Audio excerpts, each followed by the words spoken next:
Assalamualaikum warahmatullahi wabarakatuh. Perkenalkan, nama saya Yumna Hana, nomor absen 36, akan menjelaskan tentang apa itu gerakan non-blok.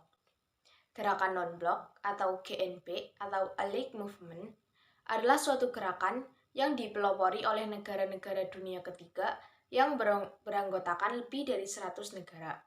GNB bermula dari sebuah konferensi tingkat tinggi atau KTT Asia Afrika atau Konferensi Asia Afrika KAA.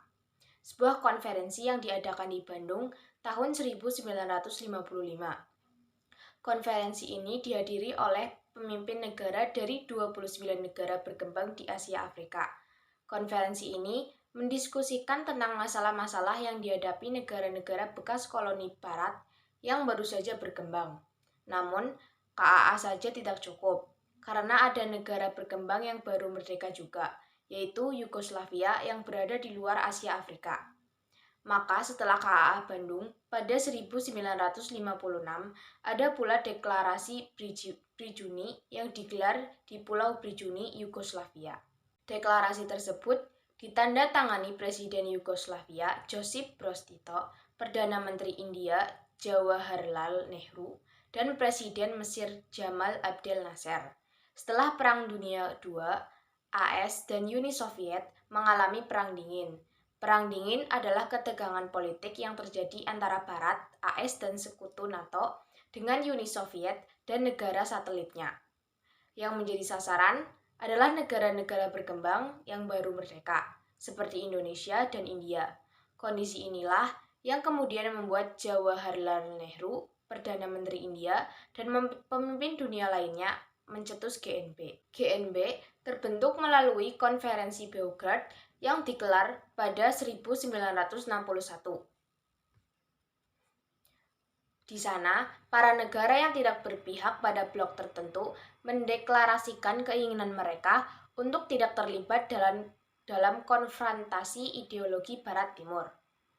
Lahirnya GNB ini dilatar belakangi oleh kekhawatiran para pemimpin negara dunia, terutama dari Asia Afrika, terhadap munculnya ketegangan dunia karena adanya persaingan antara blok Barat Amerika dan blok Timur Uni Soviet atau Rusia.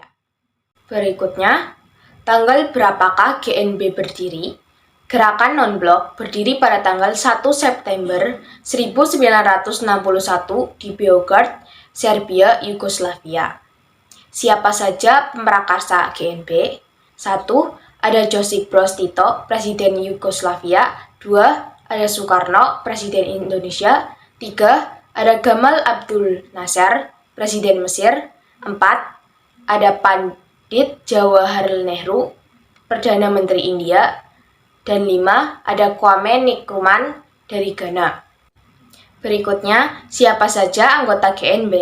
GNB terdiri dari 120 negara. Beberapa di antaranya adalah Indonesia, Afrika Selatan, Afghanistan, Aljazair, Angola, Vietnam, Kolombia, Yordania, Filipina, Brunei, Myanmar, dan Laos. Apa saja tujuan GNB? Tujuan GNB pada awalnya difokuskan pada upaya dukungan bagi hak menentukan nasib sendiri, kemerdekaan nasional, kedaulatan, dan integritas nasional negara-negara anggota.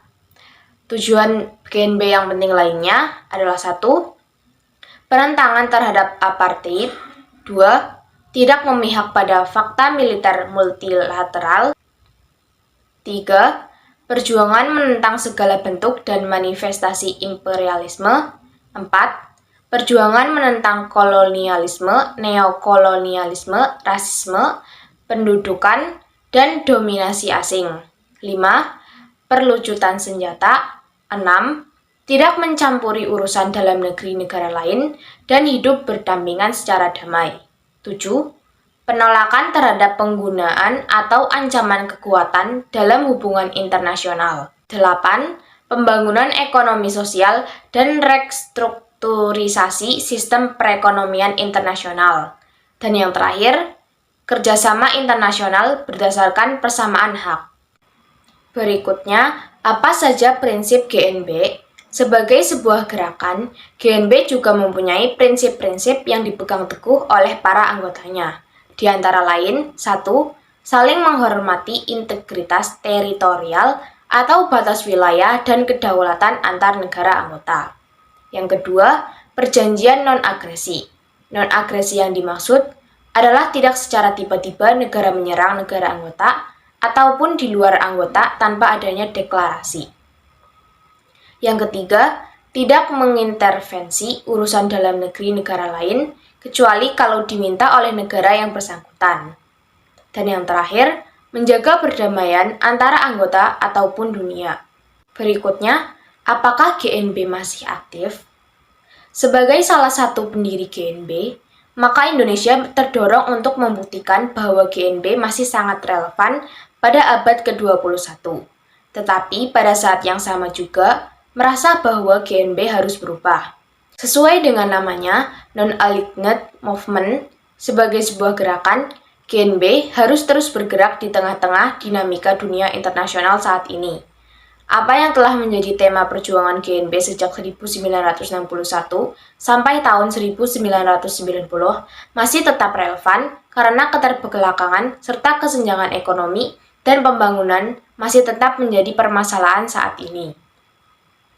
Selain itu, relevansi GNB juga bisa dilihat dari semangat para pejabat negara anggota dalam menghadiri konferensi tingkat menteri atau KTM di Bali. Munculnya tantangan-tantangan global baru sejak akhir abad ke-20 telah memaksa GNB untuk terus mengembangkan kapasitas dan arah kebijakannya agar sepenuhnya mampu menjadikan keberadaannya tetap relevan. Tidak hanya bagi anggotanya, tetapi juga lebih terkait dengan sumbangannya dalam menghadapi tantangan tersebut. Sekian penjelasan mengenai gerakan non-blok dari saya. Bila ada kesalahan, mohon dimaafkan. Terima kasih.